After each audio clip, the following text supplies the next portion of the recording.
Morning.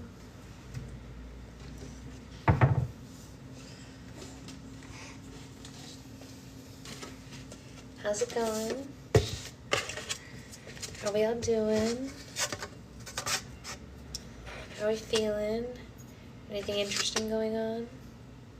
What's in your eyelash? You got some sleep in your eyelash? Can I see? Can you look at mommy so mommy can see your face? I want to see your eyelash. What is it? Oh, it's gone. Okay, it must have just been sleep or something. Must have been. Alright. Let's see.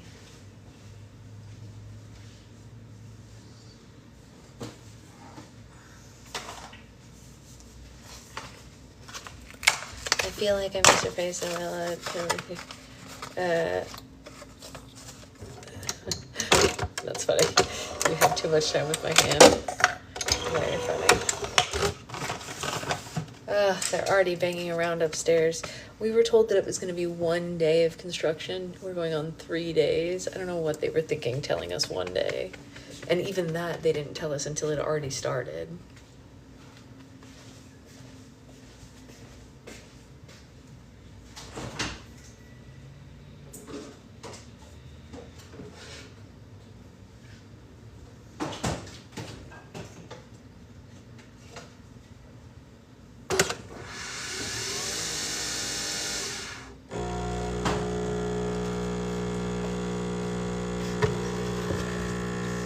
Not great.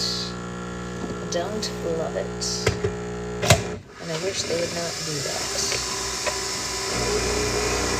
Imagine little Sasha. That's what my husband says too. I don't think she looks that much like me, but my husband says she does. He says, yeah, that she's just pale me. Personality-wise, she's definitely just pale me. Imagine little Sasha look paler. It's really funny, Becca. It's really funny.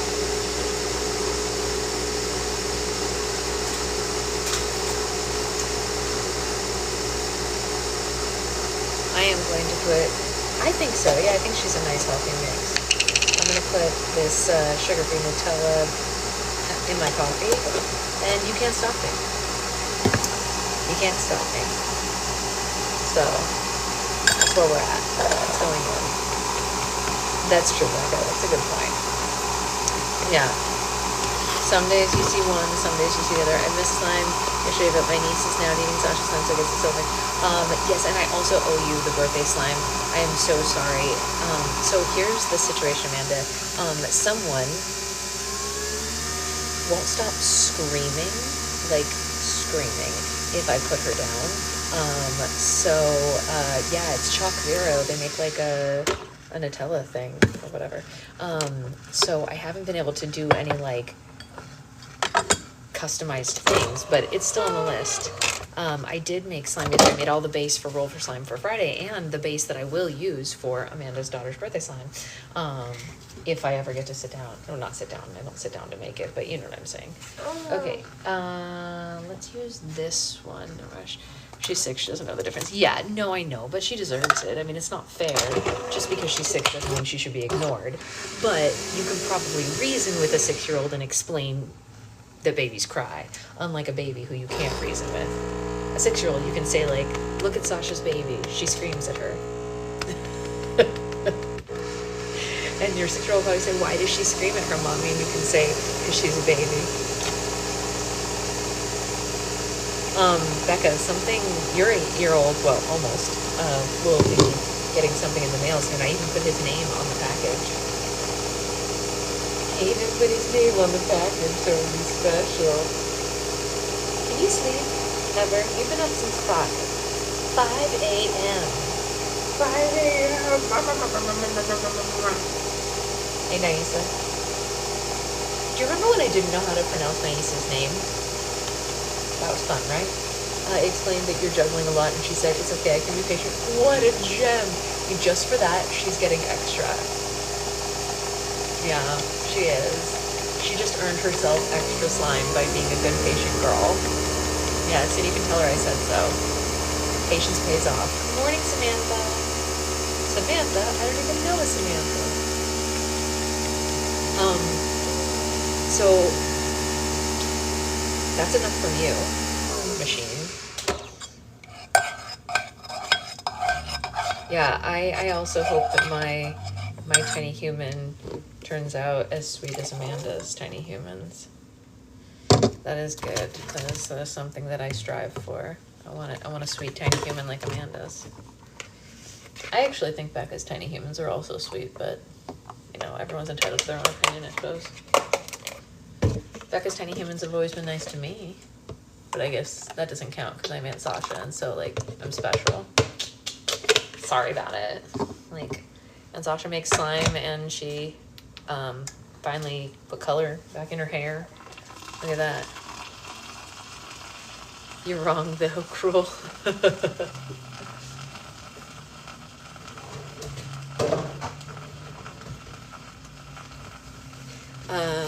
Good morning, Mary. She has her moments, normally just a feral punk. Well, you know, I'll accept that.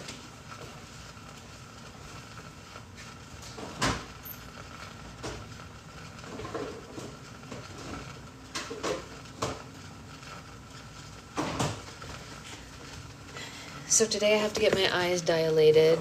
Oh, I get that, Susan. I get that. She gets her attitude from you. Yeah, same.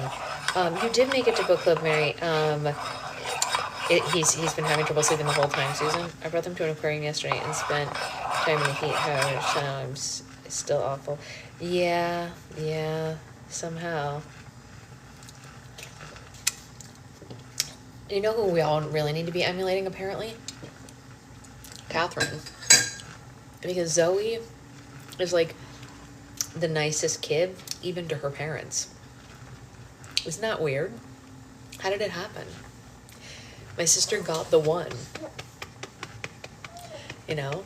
Zoe just like is even nice. Like when Catherine comes downstairs to go somewhere, Zoe says, oh, Mommy, you look so beautiful.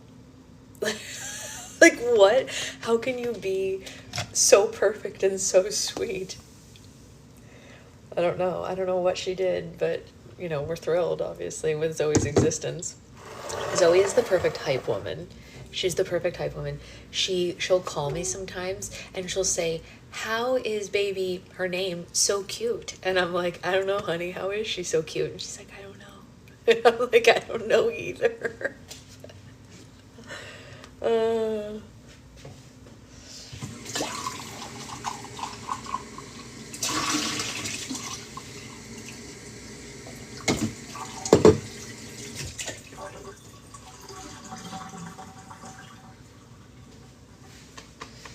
I don't know either. My niece is obsessed with Snoopy and Charlie Red. Oh my god, I love that. I love that. You need to take her to Snoopy Land, right? Because I mean, normally I wouldn't say that, but I know you live near enough by. Please alert Catherine, I'm on my way. Lessons begin tomorrow. Yeah. Well, Catherine was crying this morning because Zoe's going to school soon, and Catherine's all up in her feels about her oldest child starting school. It's hard, you know. I get it. I get why she's... I mean, like, I was crying too, because like I was looking at old pictures of her and I was like, oh my god, my sweet baby niece, my first little love. Yeah, you can commiserate with her, please do. She needs someone. Like, she doesn't think I understand, which I get why she doesn't think that, because my child is so tiny. But like, I get it. Like, I understand like the concept. Like, I'm intelligent enough to get the concept of being sad when your kid goes to school, even though I'm not currently experiencing it, you know. So yeah, you guys can commiserate. You should message her, because your children are the same age. Yes, that will cover the lesson cost. Yes, I think she'd do it pro bono, Becca. But I mean, you can talk to her about it when you come, and because we'll see them. All that jazz. I am once again asking you not to drool on me. I know it's not going to work. You think you know, and then it happens and smacks you in the face. Yeah, no.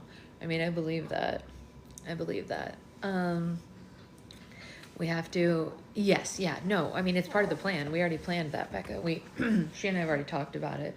So, you know, where it'll be, I don't know, but I'm feeling it's even worse with grandchildren. Really, my mom seems totally fine with it. But my mom also is a different type of person than you, Christy, so that might be why. You know what? That's fine, Becca.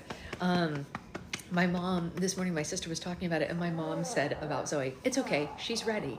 And it's like, yeah, she is, but we can still be sad about it. But you know what? It is true. Of all the kids in the world, Zoe is definitely the type of kid who's gonna like do well in a school environment. Not necessarily school like book work, but like being in the environment of school. She's an extrovert, and she does really well in like groups of kids.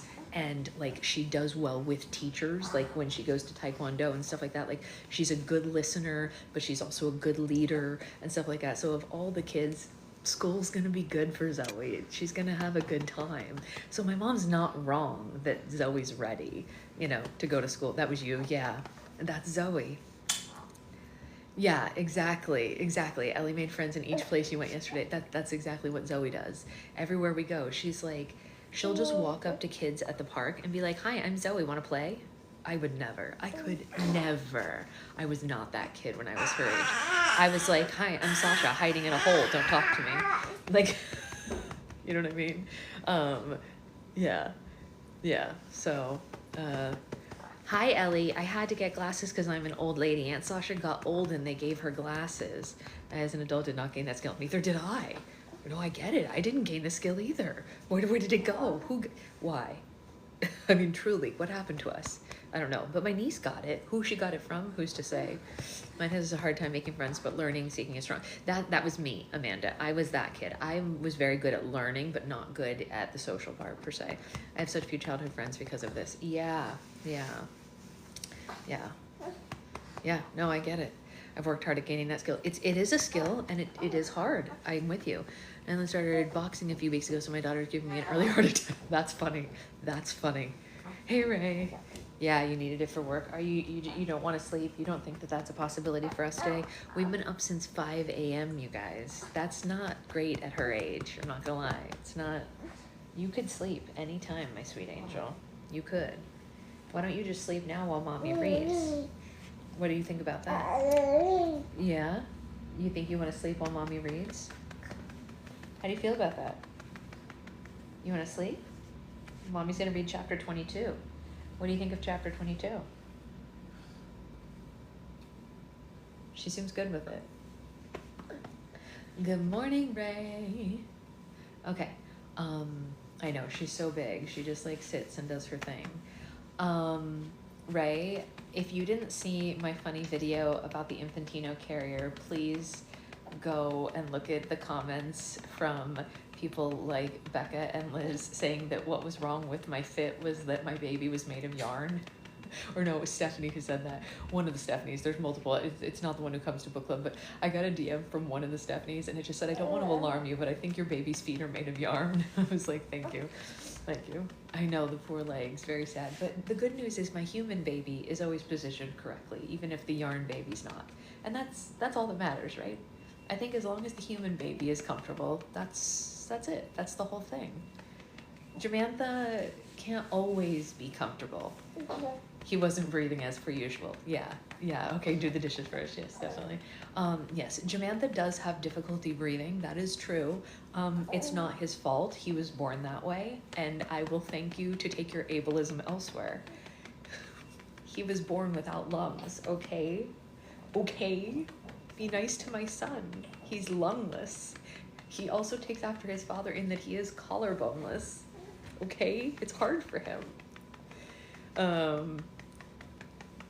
All right, so does Jamantha need to do anything? I mean, Jamantha, he's right there. And he's seen better days, but so yeah, let's read chapter 22. No skeleton, not his fault. Right. Thank you, Danny. I appreciate your kindness in this matter of my son, the skeletonless, lungless boy. She thinks I'm insane. I think his biggest issue is also being brainless, but that's just, it is what it is, right? You're gonna just kick at me. Okay, can we read? Let's read and see what happens with this little angel falling asleep. Chapter 22. Just for the record, for anyone keeping track.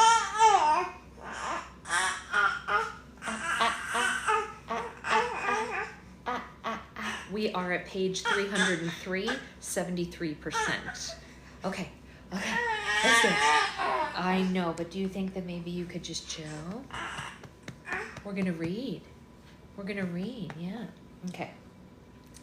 The crumbs stick in my throat, so I take another swallow from the bottle to wash them down. What a luxury to wake up to breakfast of fresh cornbread, buttermilk, peaches, instead of having to scrounge for stale leftovers.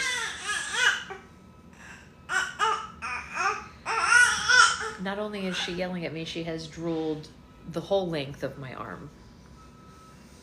The whole length of it. Becca, why are you still being filtered? Thank you, Mom, for letting me have bones, right? A book and cute baby sounds. Yes, a book and cute baby sounds. Usually she sleeps, but today she's decided that she will talk. The arm is swimming, yes. It's an entire drool. An entire drool. Maisie had all the food laid out on the tarp, like a party. She folded a pair of handkerchiefs into flowers for napkins and even filled a bowl with wine glasses and some kind of pink blossom, likely poisonous but undeniably decorative. Yeah? How about a nap? You've been up too long. Yeah, too long. I'm so glad you had a good time with your friends. That's amazing, Isabella. Day 6. Somehow I'm still alive. I have no idea why the game makers under Snow's direction have not had me destroyed already. I could possibly be so popular that they're keeping me around to please the audience, or are they planning some kind of particularly spectacular ending for me? I don't know, but I do know that...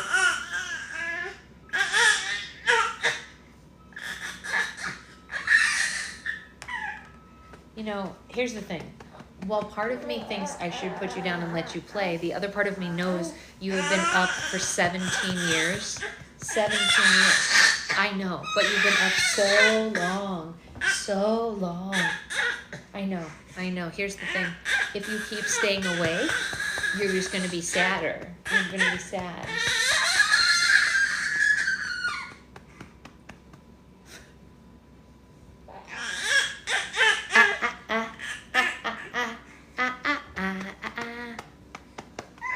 Let's see if this works. The wheels on the bus go round and round. Not even the wheels on the bus? Not even that works? The wheels on the bus go round and round, round and round, round and round. The wheels on the bus go round and round, all through the town. Thank you. Okay, that's a smile. The wipers on the bus go swish, swish, swish, swish, swish, swish. Swish, swish, swish, the wipers on the bus go swish, swish, swish, all through the town. The babies on the bus go where, where, where, where, where, where, where, where, where. The babies on the bus go where, where, where, all through the town. The mommies on the bus say shh, shh, shh, shh, shh, shh, shh, shh, shh. The mommies on the bus say shh, shh, shh, all through the town. You like that one? The doors on the bus go open and shut, open and shut, open and shut. The doors on the bus go open and shut, all through the town. The grandpas on the bus go toot, toot, toot, toot, toot, toot, toot, toot, toot. The grandpas on the bus go toot, toot, toot, all through the town. She's got a good sense of humor. That's right. You can have baby time, Becca. That sounds good. She thinks it's so funny. I don't know why. She finds the wheels on the bus to be the height of entertainment. I don't know what it is about it. Oh, thank you, Christy. She thinks it's very, very funny, you guys. Just like... Okay, one more. Soon. Hey. Okay, I'm sorry I stopped. I'm sorry. Okay.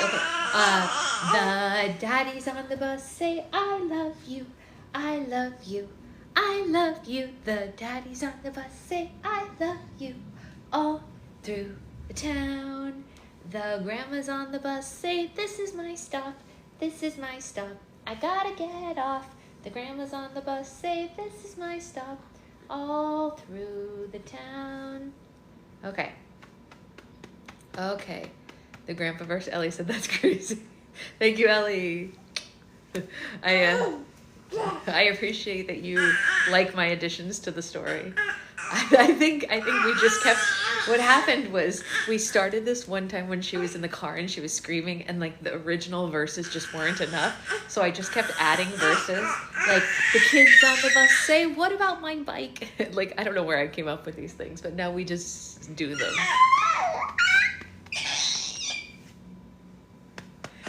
We just had to keep adding verses till she was happy. Okay, you want out. Okay, I hear you. I don't think you should, but I hear you. Yeah, I don't think we should. I think that you should sleep. That is my opinion on the matter. That's my opinion. And I know I'm just one person, but, you know, kind of a big person in your life. Excuse me, can I get this under your chin? Thank you. Okay, here's your Chewy. Now, I truly don't understand how you think you're going to get through this day like this, but yeah, I don't know. Ellie is worried because she crying. What's wrong? She's not crying per se. Yeah, baby goes squeeze, squeeze, squeeze. She's not crying. She's just screaming, Ellie. She's not crying. No, just screaming. Yeah. Okay. Let's try that again, shall we? Mommy put her glasses on. That means it's reading time. What do you think? She's smiling, so, you know, yeah. No, screaming but not upset. Isn't that interesting? Yeah, cause and effect, yeah. Thank you, Becca, thank you. You don't have to scream while we read, though. You know that, right? You could just, okay. The parachute arrived while I slept, which is after Maisie, as it turns out, because the brainworm cranked me up, so I offered to take the first watch. If I can use the blowtorch to burn through the hedge, ladybug, ladybug, what will I find? You're just gonna do this to me the whole day? Starting at 5 a.m., we're just gonna scream the whole day? The whole day. I know, she demands attention and song. My granny's is the same screaming that she wants. Right, and it's quite a scream, right, you guys? Like, it is a very intense scream. Okay. The itsy bitsy spider went up the water spout. Down came the rain and washed the spider out. Up came the sun and dried up all the rain. And the itsy bitsy spider went up the spout again. Yay! Yay! She's a month older than mine. Well, they should be friends because they clearly have that in common. Screamy Pants. That's what we call her. We call her Screamy Pants. I think you should create a song playlist of your voice. Yeah, but she wants me to just do it live. I think you're right, but also if I... Otherwise, you guys would just be listening to me on a recording, which is neither here nor there. Can you grab your Chewy? Do you want a different Chewy? What about a different... Do you want a milk pop? What about a milk pop? Would that help the situation? Let's try a milk pop. I'm still here. I'm just getting a milk pop. You want a milk pop? Wow, breast milk pop. Yummy. So treat-like. It's ice cream. Wow. There you go. Hold it. Hold it with 2 hands. Good job. 2 hands. Very good. 2 hands. The best treat there ever was. The only treat there ever was, as far as she knows. But that'll change soon because she'll probably be able to eat next month. But we'll start putting little mashed up berries in there next month. Yeah, we will. Okay. Ladybug, ladybug, what will I find? Hopefully a generator. That's susceptible to fire as well. Perhaps I can burn through the side to some kind of control panel and... Do we head for the cornucopia or do we search for Welly? Maisie asks. I help myself to... Cruel. Truly cruel. I help myself to a peach wedge, scooting the final one onto her way as I determine the best strategy to get her to support my plan without actually telling her and all the people who are watching us what it is. Any way you slice it, the cornucopia is no good since it's southernly. So I replied, "Welly, don't you think?" "I do. We can get by on the fish and potatoes today," she says. "Sure, yeah, thanks for setting out breakfast so fancy." "I thought I'd kick off the day with a poster," she says. I think about it, her emphasis on manners, her pretty picnics, and I remember her words that first day on the train. "Listen, Luella, if you let them treat you like an animal, they will, so don't let them." This morning's poster says, "We're civilized, and we appreciate beautiful things. We're as good as you." It's an extension of her whole campaign to show the Capitol our value. Will they know that she's referencing rebellion? 2 hands. You gotta use 2 hands. That's the only way it's gonna work. They don't know what Pa told me. A poster could be merely us promoted as tributes, and what's the harm in a few flowers on a napkin anyway? "Nice paint job," I say, and I get an actual smile from her. After we pack up our belongings, we survey the woods. "All right, let's head north again," I say, and start walking, and she follows me uncertainly. "Why?" "Because I've got a feeling Welly would want to get as far from that volcano as possible." "I don't know. We've been all over the arena without any sign of her." "Exactly. It's like Mag said. In the arena, you generally keep moving, and she hasn't been there yet, so I don't know. Let's give it a try." Maisie looks unconvinced, but stays the course, for a mile or so anyway. "I don't think we're going to find her up this way," she says finally. "Really? I think we're on the right track." "Why? The arena narrows to a point up north, like it did in the south?" Never underestimate her observational skills. "Well, no, not right away, but it does. Wouldn't Welly just feel trapped there?" Which is exactly why the careers won't feel to look for her there, just like you said. I can feel myself skating on thin ice, but I try to project confidence, adding a little bounce to my step. Maisie shoots me a look, but trudges along for a while, thinking, and then she stops cold. "No, you're wrong. Welly would stand a much better chance down in the meadow than she would up here. Little thing like her, she could disappear in the grass. It goes on for miles." "Here, have your milk pop, honey. It's delicious. You love milk pops. Just hold it with 2 hands." She could lay low and she could look for food at the cornucopia. They would never find her. And even if she did come to the woods, she's too smart to let herself get pinned in like that. And you know that. But you're taking me north again, Hamish. Why? And she folds her arms and she waits. I'm going to have to tell her something or it's all over. "It's the hedge. I think we should give it another look." She shudders. Ugh. Even if I have a quart of blood to spare, why on earth would I do that? So I hold out my hands to indicate the arena. Because it has to end somewhere, right? I mean, the arena can't go on forever. "What do you expect to find?" "I don't know. Maybe there's something that we can use." "You mean like something mechanical or electric?" "Maybe. I don't know. Or if not that, maybe we can collect those ladybugs and use them as a weapon ourselves. Maybe make the maze into a trap for the careers, like lure them in and drop a tarp of ladybugs on them and get lost in there. It's not easy to escape. I just think that if we're smart, we can use it for our own means." I lift my brows, trying to telegraph that I can't tell her everything, but it is imperative that we do this. "I swear," I say, "do this and I will never ask you for another thing as long as I live." She rolls her eyes. "Oh, yeah, that's a generous offer."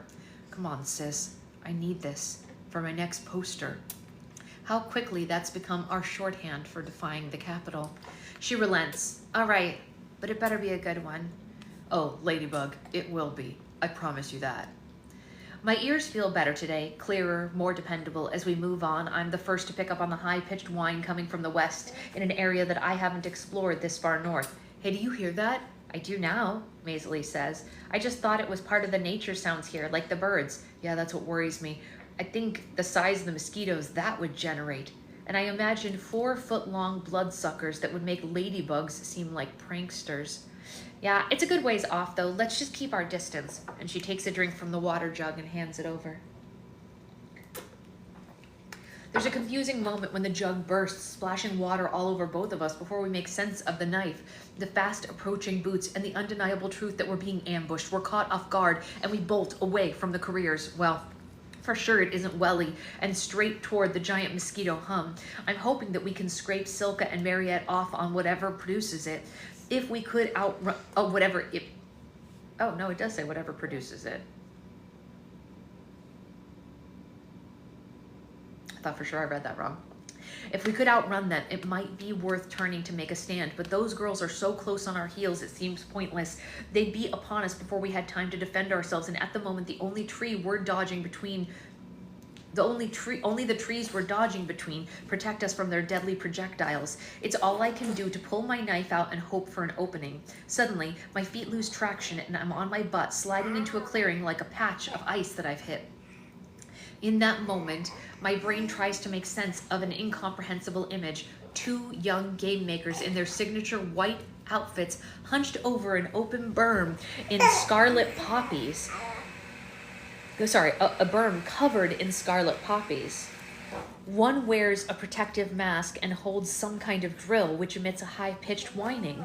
A third game maker is leaning over a mop, and by the look of their faces, I know the surprise is mutual. I skid to a stop a few feet in front of them in a puddle of something that brings to mind slime that results when you boil okra. Maisie whizzes right past the game makers and latches onto a sapling at the edge of the berm, somehow staying upright. For a moment, we all freeze. The shock is universal, and then Silka bursts into the clearing and goes down, overturning a large bucket and sending a couple gallons of that slime back onto the forest floor. The game maker with the mop, who looks like he's near our age, lets out an indignant, "Hey, watch it!" I know from experience that mopping is a bottom-of-the-ladder job, so finding a game maker at it seems bizarre, like watching Plutarch Heavensby peel potatoes or President Snow clean hair out of a drain. Mariette, who apparently sensed something weird, comes to a halt at the edge of the clearing. "Hey, what's going on? Are you game makers?" she exclaims. Yeah, no, definitely not our kind of slime. Definitely not our kind of slime. The game maker with the drill raises her mask and straightens to her full height. "That's right, and all 4 of you are absolutely in violation of the rules. You must immediately withdraw or there will be repercussions." "That would be a lot more impressive if you weren't shaking like a leaf," observes Maisie, fingering her blowgun.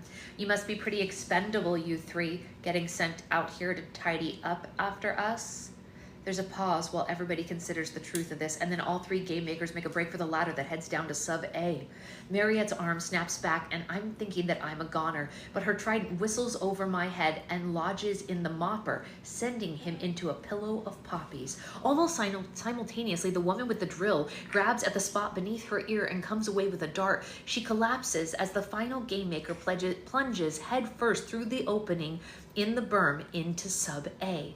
It takes a few moments before we hear her skull crack on the concrete below. I can picture that floor, having run for my life down on it, and I find myself preoccupied with imagining the scene. Crazy. You're crazy, girl. Silka seems stunned to inertia as well. Same. What did you do? Did you just kill game makers? They're never gonna let us win now. Maisie's voice drips honey. Still chasing that sad little dream, Silka? She deftly loads another dart and glances at Mariette. I'm almost sorry to kill you now, Mariette. What's the deal with District 4 anyway? Hooking up with a bunch of capital toadies? Seems like you should have been on our side. Mariette hesitates, eyeing her trident with longing, and then pulls her knife and begins to back away as Maisie raises her blowgun. I know. Maisie has a cutting way with words, am I right? She just goes right to the quick. I know. The hovercraft appears out of nowhere, dropping a bomb into the clearing that explodes in a cloud of dirt and tear gas. I grab Maisie and we flounder through the woods, branches snapping our faces, stumbling over logs as we try to escape this stuff. More bombs rain down, releasing more gas, causing our eyes to burn and stream so badly that they're useless. After a while, I can hear the explosion fade a bit. My guess is that the hovercraft could only track one set of tributes and the careers drew the short straw. Some inner compass leads me north and we outdistance the tear gas at the entrance of the hedge.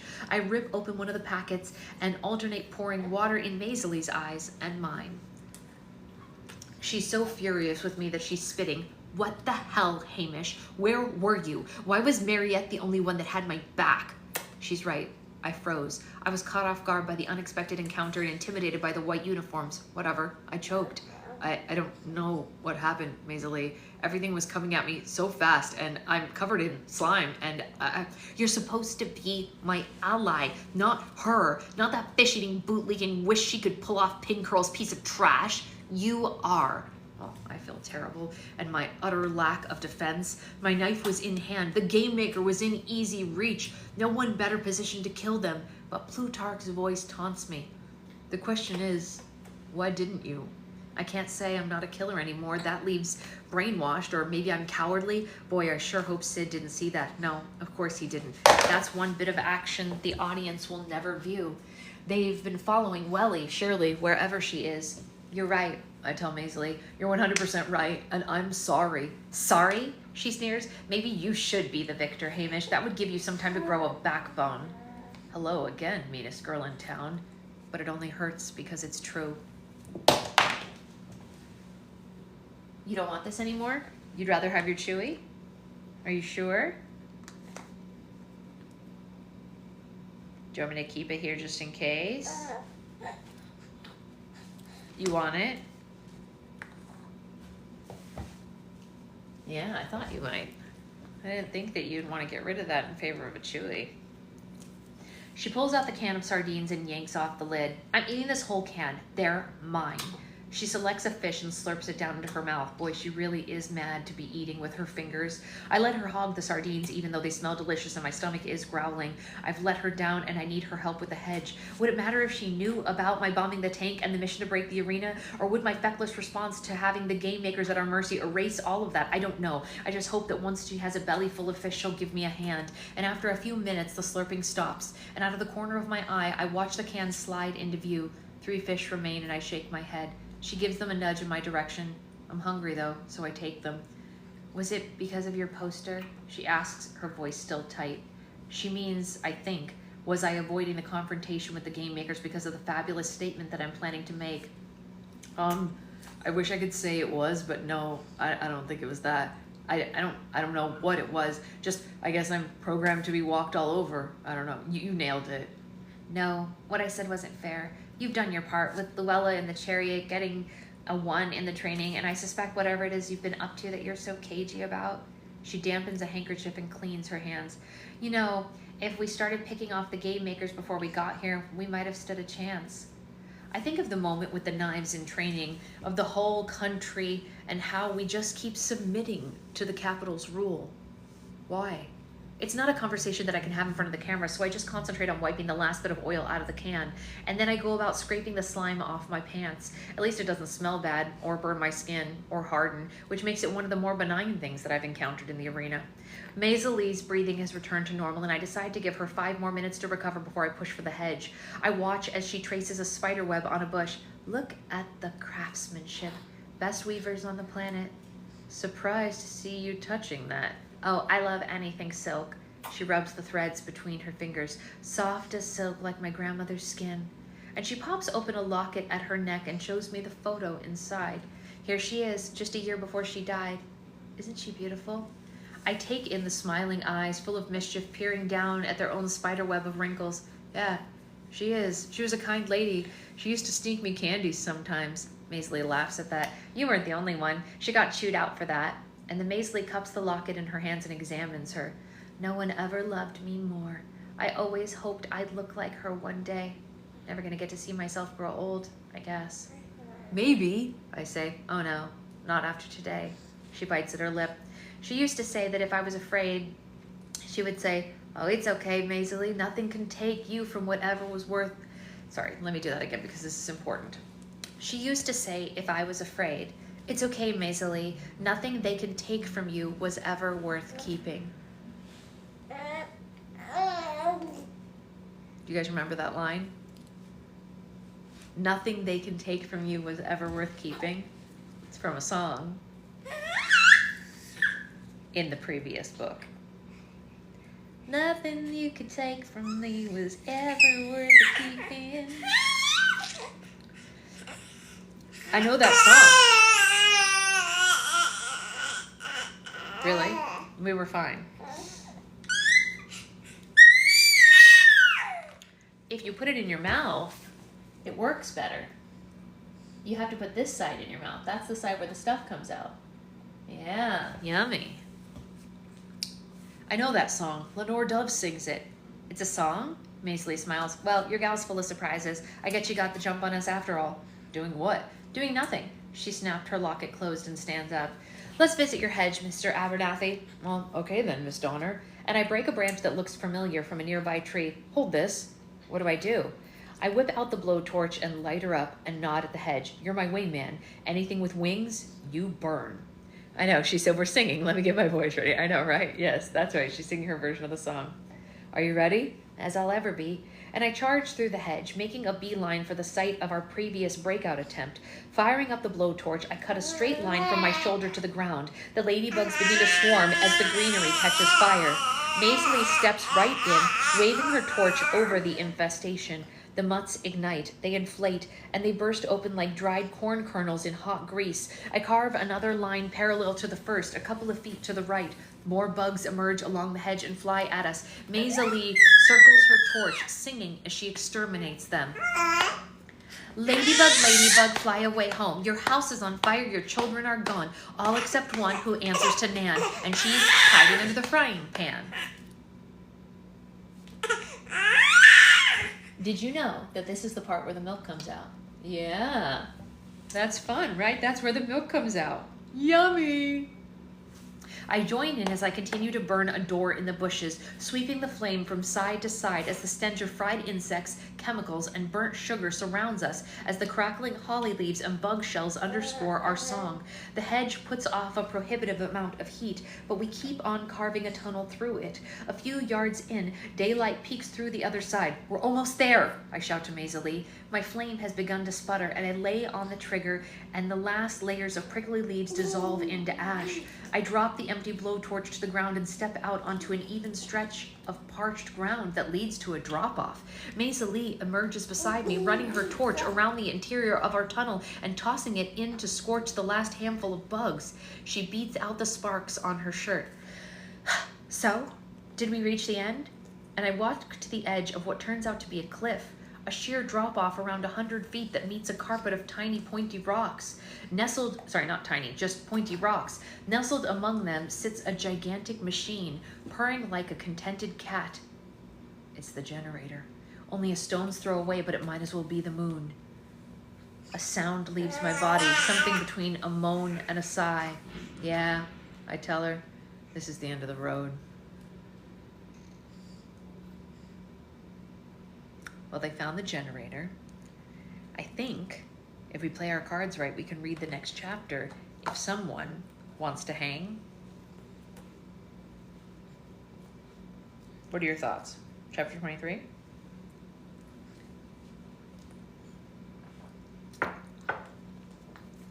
What do you think? You can just chill. Let's try. We'll see what happens, right?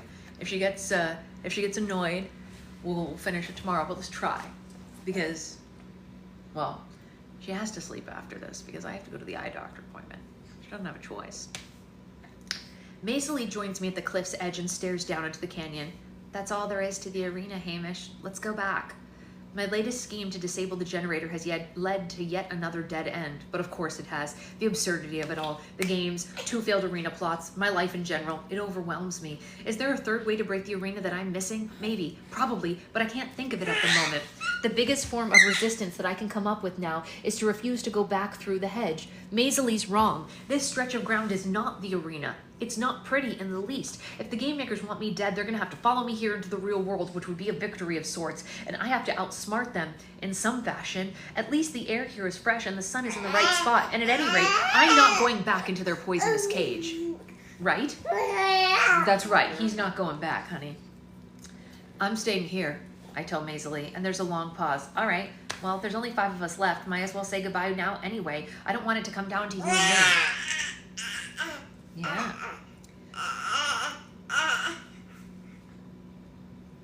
That side doesn't have any milk in it. That's just the handle. But this side has the milk. Yeah. Hold the handle, suck on the other side. Novel. Me neither. And the idea that I would be helping Maisie or Welly by continuing to participate in the game seems laughable. All my allies die while the game makers apparently are safe as houses with me. Okay, I say to her. And I hear footsteps return to the hedge. A cannon fires, and my head jerks around, as does hers. We expect each other to be dead, and neither of us had time to hide our anguish on our faces. Maisie swallows hard. Only 4 of us now.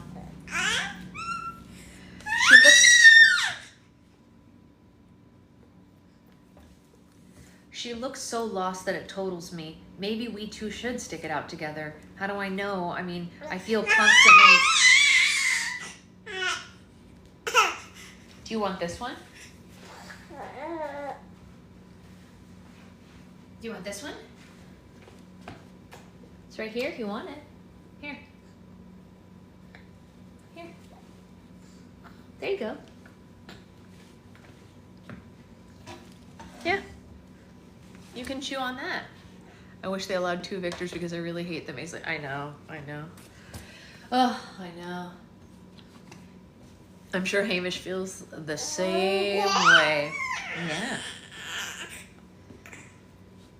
Yeah. Let's see. Where was I? I feel like I constantly demonstrate poor judgment, and I don't feel qualified to choose between my friend or between fried or scrambled eggs. Here. It's yummy. Finish it. It's good. Yeah. Hey, are you sure you want to split up? I ask. She doesn't know either. I can tell deep down she's as clueless as me. Okay. Okay. You don't want this anymore. It's pretty much all done anyway. Here. Here you go. Take this instead. This is just a chewy. It's just a chewy.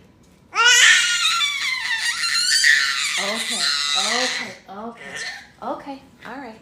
You want up? You want up? You want up?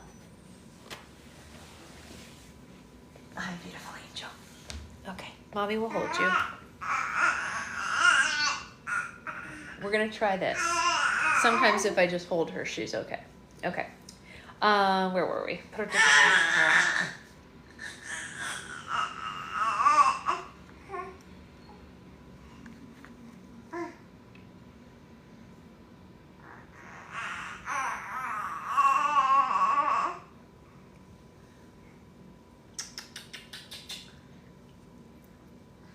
There's no good rule book on what to do in our situation. There's no brilliant strategy.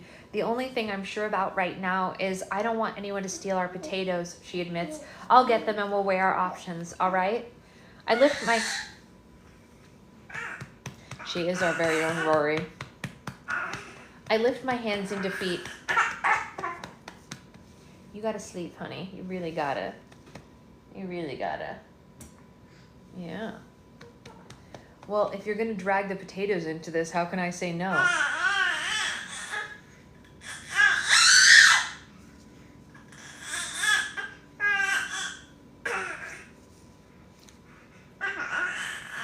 Hey.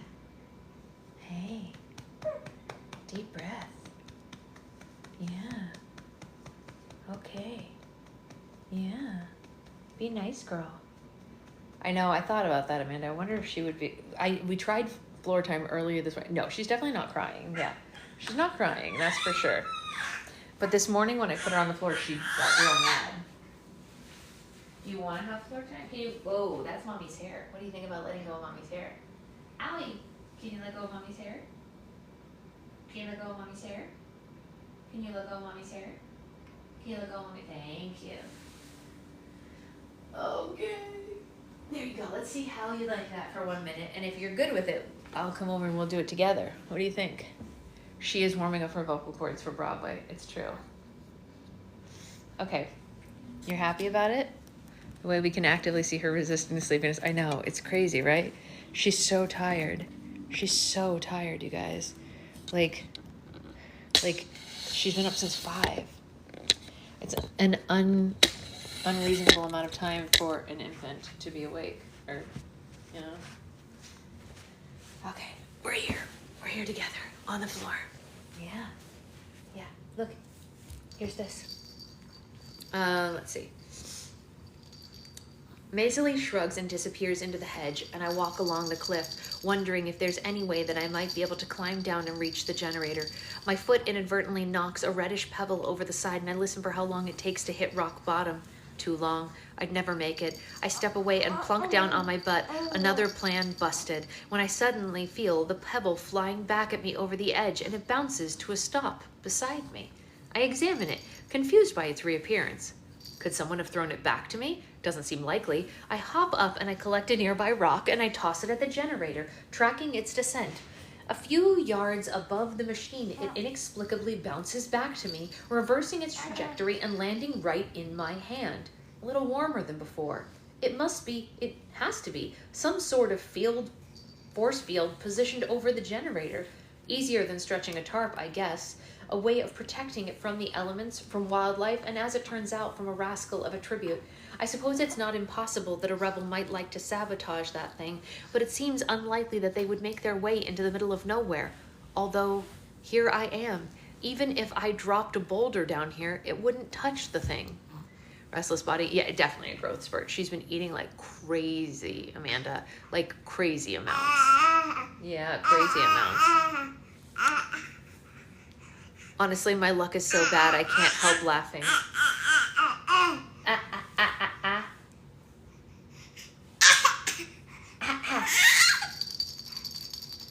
That's when I hear Maisie begin to scream, and in a flash I'm on my feet, and I'm thrashing through the smoky tunnel in the hedge, and I spy bright patches of pink up ahead. I hear honking. It's not unlike Lenore Dove's geese. My axe is out of my belt, drawn and ready as I leave the holly bush in a whirlwind of feathers. She's, yes, I have. Nom, nom, nom. The 24 water birds remind me of the ones I've seen at the lake. They're long-legged, their beaks are like swords, thin, narrow, and deadly. Not cool blue-gray, not paper white, but the color of bubble gum sold at the Donner's sweet shop. They dive in again and again at Maisie, who's kneeling on the ground trying to use a tarp as protection as she vehemently slices at them with her dagger. A couple of dead birds lie on the ground, but they've taken their toll. Blood blossoms from her cheek, her chest, the palms of her hands. Like Ampered squirrels, they have no interest in me. These are programmed to target Maisie in a very personal punishment. I hack away at the mutts with my axe, piling up a collection of rosy wings and legs and cattail stems, but they badly outnumber us. A bird swoops down at a sharp angle, driving its beak through her throat, and as it withdraws, I decapitate it, slicing through its skinny neck, and I realize that Maisie is beyond recovery when the flock clears out. Falling to my knees beside her, I reach for her sound hand, which grasps mine like a vice. Her wounded one curls up and rests at the nest of her necklaces, which lay in a pool of blood. Through the rasping of her breath, she attempts to speak, but the last mutt sliced her voice with its wicked beak. My voice seemed silenced as well, as no words of comfort or hope or apology can even make it out of me. Yikes, that was brutal, you guys. I just stare into those burning blue eyes of hers, letting her know that she's not dying alone. She's with family. She's with me. In the last moments, she releases her grip enough to lock her pinky around mine, looking, I think, for a final confirmation of the promise that we made to each other. I nod so that she knows I understand and that I will try my best to bring the capital down, although I've never felt so powerless in my entire life. I know. Here. It's that. Hey. Abba. There you go. Yeah, that's nice. And then she's gone to wherever people go when they die. She hasn't begged or pleaded. She retained her fury and her defiance, although for me, a person's desperation at the end is not a measure of their life, but I know it mattered to her. Maisie leaves this world the way she wanted, wounded but not bowed. I think about cleaning her up in this final poster, and I won't tidy it up to make it easier for the monsters in the capital to sleep at night. No. The hovercraft slides into view, and the cannon booms, and I remove her blowgun and one of her necklaces, the copper medallion with the flower, as a reminder of her strength. I'm too numb to do much else, so I scoot back about 10 feet and I prop myself up against a tree, clutching her token to my chest. Oh my. Hey, why don't you sit up? Hey, is that better? What if you sit up? Hey. Sit. Yeah. You can play with these things while you sit. Look here. Here. There you go. There you go. Yeah. When the Capitol realizes I'm going nowhere, they lower the claw, and I imagine the shot, my stricken face visible through metal talons as they lift Maisie's body up to the sky, leaving me alone. If something attacked me right now, I'd let it take me. I know. I just made a deathbed promise to Maisie to carry on the fight, but I can't seem to rally. I pat her necklace against my pants to wipe off the blood, and these black clothes just never stop giving. I hook the fancy clasp behind my neck to hang there with its friends. I've got my own jewelry collection now, with District 9 sunflower, Wyatt script coined, and Lenore Dove's wearing songbird and snake. Why, I'm almost as decorated as Miss Donner herself. The blowgun seems loaded with a single dart, so I drop the ball, not taking the pouch and the poison vial, but at least I've got one shot. It makes me feel nervous keeping a poison dart so close to my face, so I attach it to my belt with a bit of a vine. Goodbye, Maisie Donner, who I loathed, and then I grudgingly respected, and then I loved. Not as a sweetheart, not even as a friend, as a sister, I'd say. But what is that exactly? I think about our journey, everything from snipping with her in those early days after the reaping to battling those pink birds. I guess that's my answer. A sister is someone you fight with and you fight for, tooth and nail. A parachute floats through the sky and the trees and lands before me. I hope it's not bean and ham hock soup. Pretty sure I couldn't get that down right now. When I open the attached basket, I find 2 containers, a basin that holds strawberry ice cream, which seems like it ought to have some significance, but I can't pinpoint it at the moment. The second, a lidded mug that holds steaming black coffee, Maisie's beverage of choice. I take a sip, scalding my tongue, and then I take another. The ice cream jogs a memory. We're in the kitchen at the tribute apartment, and Proserpina's been blubbering about her grade. Her sister Effie told her a positive attitude is 97% of the battle, and Maisie had said, I'll try to keep that in mind in the arena. More ice cream? Mags and I tried not to laugh because Proserpina wasn't born evil. She just had a lot of unlearning to do.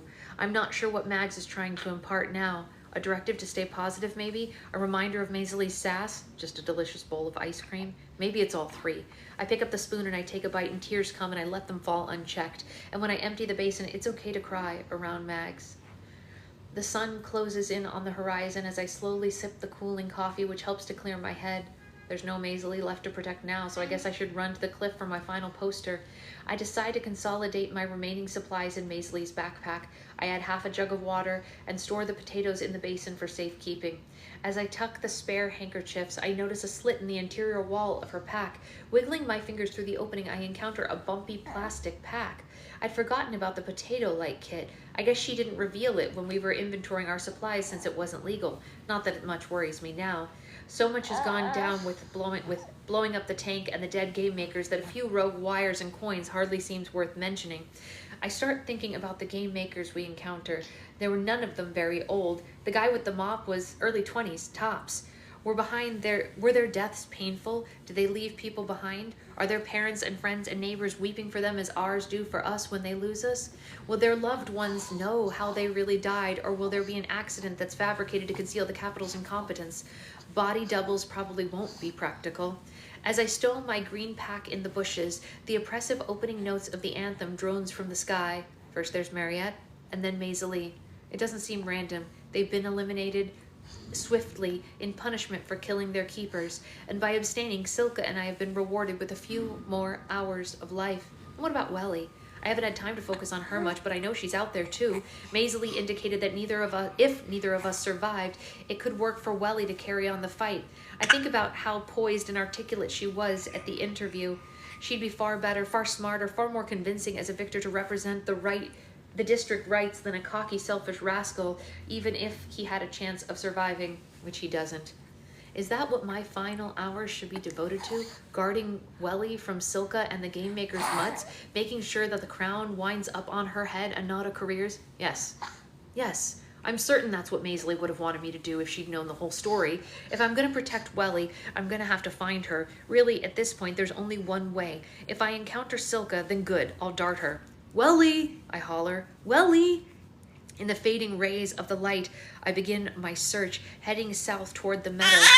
It seems so lonely here without Maisie. I didn't notice the solitude much before I had her as a partner, but now the darkness presses on me, raw and scary. Welly! It feels like I'm the only person left alive in the world. Being close to death doesn't help. I reach for Lenore Dove for solace, knowing that she must be keeping vigil at her television set, living through my last hours with me. It's much worse for her, really. The helplessness, thinking of her watching me makes me want to be brave, or at least to appear to be. Welly, where are you? It's Hamish. I hope Lenore Dove will stay close to Sid when I'm gone, keep teaching him about the stars and things, making sure that he isn't... Wait, what was that?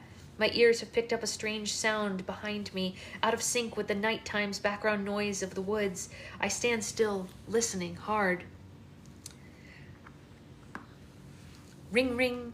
There it is again. It's not natural. It's man-made. Decidedly metal on metal. I know that sound from a summer day long ago. I was still young enough to have free time, and a bunch of us, me, Lenore Dove, Blair, Burdock, and a couple of the McCoy kids, were playing freeze tag in a field. We stumbled upon a peacekeeper's bicycle hidden in the bramble bushes by the road. Sometimes they use them to get around town and deliver messages and such. It looked like someone had dropped it quick and was probably coming back for it, but in the meantime, it was ours. Bicycles are coveted in District 12. A few of the merchants' kids in town have them. I remember that Maisie and Marilee had matching pink ones. Yeah? Do you want to lay down? Yeah? Do you want to lay down right here and play with your toys? Here. Here. There you go. Yeah. Hey, hey, hey, hey. You were doing fine. Eh? Eh? Huh?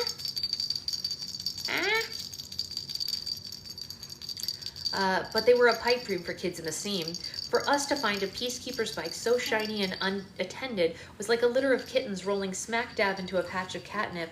We swore to one another secrecy, post guards, and for the next week, every one of us learned to ride the bike. It was a fine machine, well built, smooth, with brakes on the handlebars and a bright silver bell attached to it to signal your approach. It disappeared then. Probably the peacekeeper came back to collect it, but it had never been ours to keep. Ring, ring.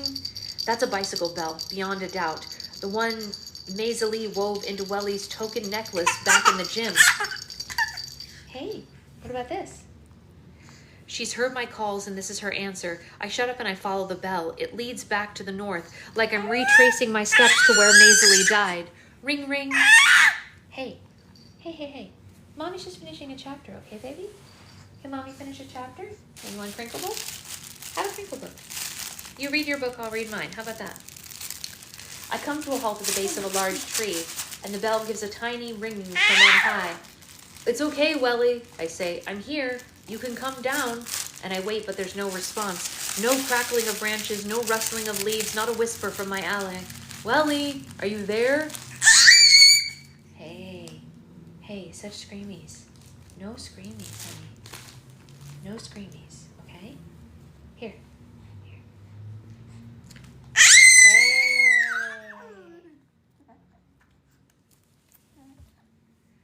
The only possible alternative. Are you hungry again? Could that be what it is? Are you hungry? Are you hungry? Okay. Is this your new way to tell Mommy I'm hungry? You know, we could come up with a better way. You don't have to scream to say you're hungry. Did you know that? Did you know you don't have to scream to say you're hungry? Yeah. Here you go. You don't have to scream to say you're hungry. We can have other cues. Yeah. The only possible alternative, Silka, does not impress upon me someone who could scamper as high as I judge the bell to be. And if Silka has gotten close enough to steal Welly's token, I'd have seen another dove in the sky. I begin to climb then. Up, up, up I go, so far that I begin to wonder if I have the right tree. The boughs thin out, and I have to plant my boots against the trunk or risk snapping them off. And when I do reach her, she's so still that I almost missed her. She lies among a slender branch, belly down like a possum in the moonlight. Her bell is tucked under her chin. A child-sized knife is clutched in one hand. Hey, Welly, I say, and her cracked lips move slightly, but no sound comes out. She is shrunken, glassy-eyed. She has the shrunken, glassy-eyed look that I know from the tough times in the seam. Another casualty of the capital's weapon of choice, starvation. I need to move her down before she rolls right off that branch, and I have to get some food into her. But she's so fragile, I don't see how I can manage it, especially at night. So I give her a sip of water from the jug, and it spills out the side of her mouth. There's no way that I'm going to get that raw potato down her.